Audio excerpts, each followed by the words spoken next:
आजकल ना ये गर्लफ्रेंड बॉयफ्रेंड ना एक तो ट्रेंड चल गया। अजब हाल है भाई साहब। एक बात हम आपसे कहना चाहते हैं, मेरे पैसे से अगर आप मोबाइल खरीद लीजिएगा तो अल्टीमेटली इकोनॉमिक्स के हिसाब से उस मोबाइल पर अधिकार किसका होगा? मेरा होगा, क्योंकि पैसा मेरा है। तो आप सोचिए, आप बाप के पैसा से अगर लड़की पटाएंगे तो लड़की किसकी होगी? इकोनॉमिक्स के हिसाब से बाप के लिए। तो लड़कियों को भी कहते हैं कि भाई ऐसा लड़का को मत वैल्यू दो जो बाप की कमाई पे तुमको घुमा रहा है। और लड़कों भी कहते हैं जागो, अगर बहुत शौक है ना गर्लफ्रेंड बनाने का तो अपने पैर पे खड़े हो जाओ। जिस दिन पैर पर खड़े होगे ना उस दिन समझ में आएगा ये सब चीजें फालतू चीजें होती है।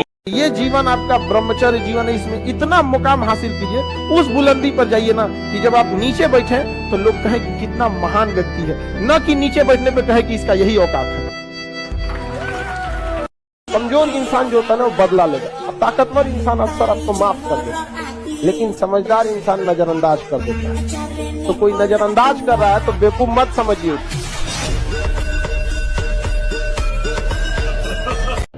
तू लोग के लिए ज्यादा दिक्कत नहीं रहता है, क्या नौकरी हो गया तो ठीक है, नहीं तो कोई ना कोई तो पढ़िए रहा होगा आप लोग के लिए।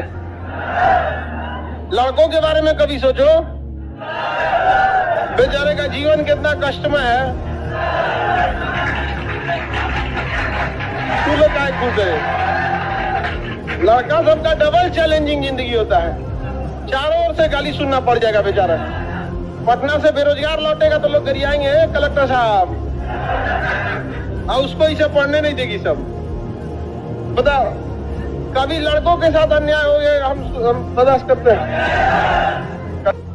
तो जीवन में अगर आपके साथ बहुत तकलीफ आ रही है, बहुत खतरनाक स्थिति में फंस गए हैं, तो समझिएगा कि आप बहुत खतरनाक हीरो हैं। ऊपर वाले ने आप ही को ये जिम्मेदारी दिया है, क्योंकि जिस कंधों में बोझ उठाने की क्षमता नहीं होती है, मालिक उन कंधों पर उतना बोझ रखता ही नहीं। तो बहुत समस्या है तो घबरा के डिप्रेशन में नहीं जाना है, खुद को समझाना, बहुत बहादुर रहे हो।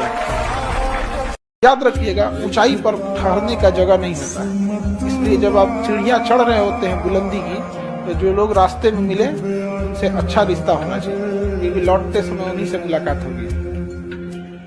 कुछ रिश्ते किराए के मकान की तरह होते हैं, चाहे जितना सजा लीजिए आपका नहीं हो जाओगे।